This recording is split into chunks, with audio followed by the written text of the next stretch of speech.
So today's story is about a forgotten monastery located in northern China. So it's this old monastery, it's faded, it's cracked, it's unassuming, but it has a story that no one has ever been able to explain. But before we begin, if you're drawn to stories with mystery, meaning, and the otherworldly, to legends passed down as truth, then this is the channel for you. I share new stories each week drawn from folklore, forgotten history, and strange events that linger at the edge of belief. So, tap the like button and subscribe with all notifications on so you never miss what's next. Let's begin.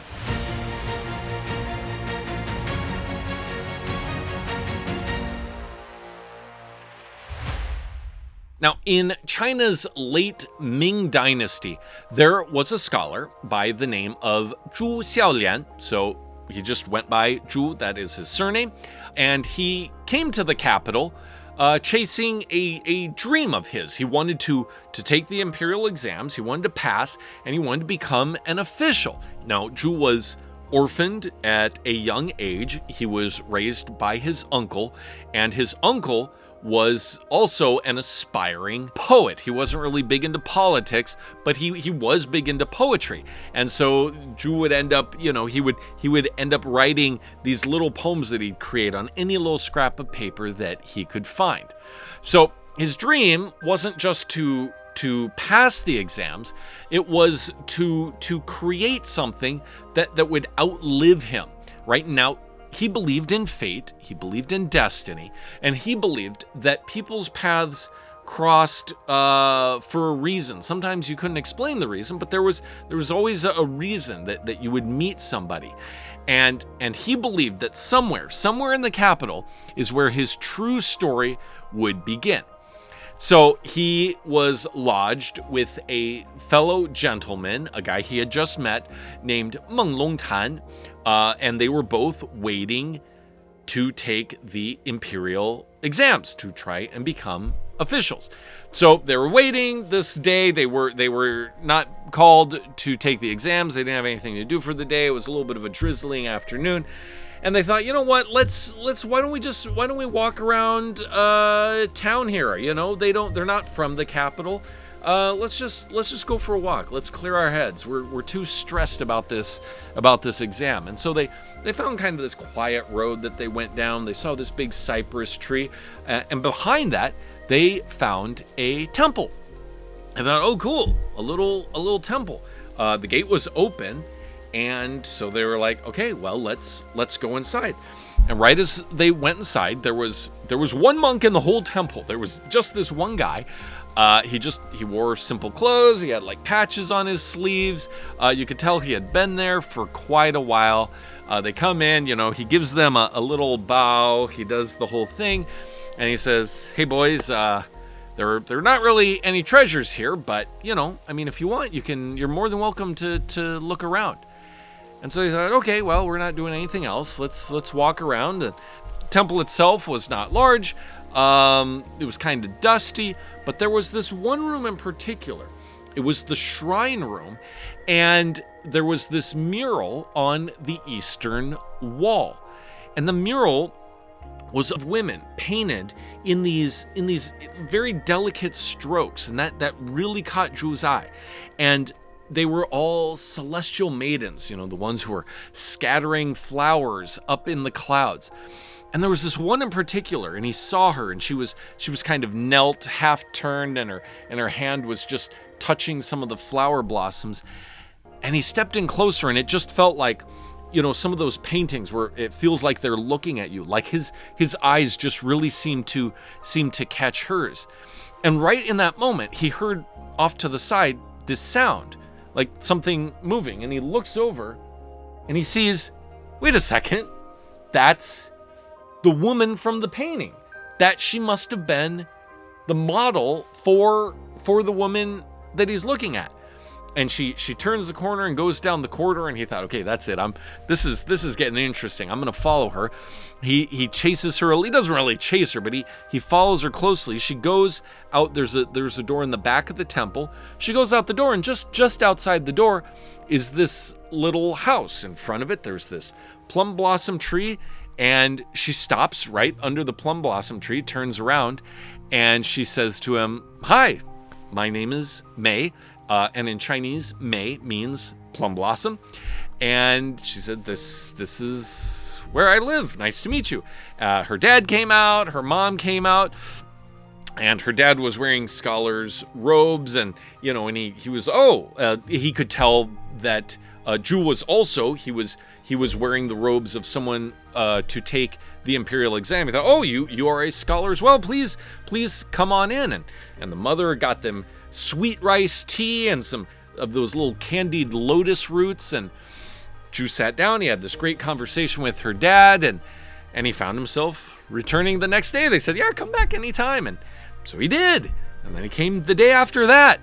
And, after a period of time, it seemed like he just really fell in love with this family. And he really just thought May was just amazing. She was very calm, and so that was a nice balance to his ambition. And then one day he got the call to take the exams, right? So he goes, he takes the exams, and he passed. And so after he passed, they gave him these robes with this blue trim. They gave him his official letters and an invitation to court. So he now had a job. So he was so excited that he ran over to May's house, and he saw her. She was beautiful, standing under the plum tree. He dropped to one knee, and then several weeks later, they were married in that exact same spot under the plum tree. Now, after they got married, they moved to an estate that was provided by the palace. And Zhu was a very honorable person, and he gained wealth and titles, and they ended up having 2 sons and a daughter. And so he was, of course, he's living the life. He has this beautiful, wonderful wife. He has kids. He has his title. He has everything.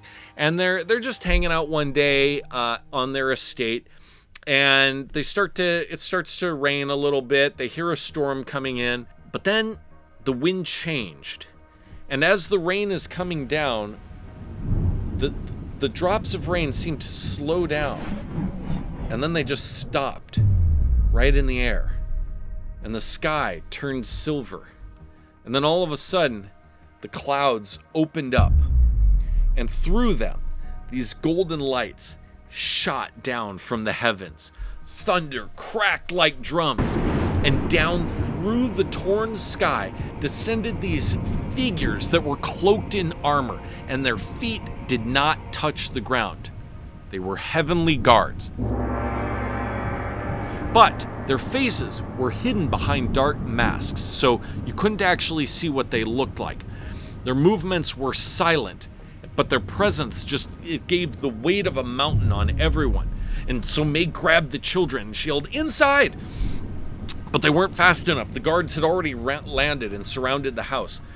One guard stepped forward and said, "This union defies the order." So they were like, what is going on? So Zhu and his family, they ran through the orchard. They went across the river into the forest.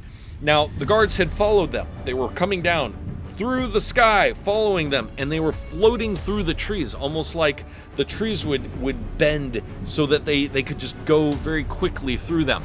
So Zhu and his family kind of knew this path, but they didn't. They kind of got lost a little bit in the forest. And then right as they're closing in, the forest opens, and there it is, the monastery.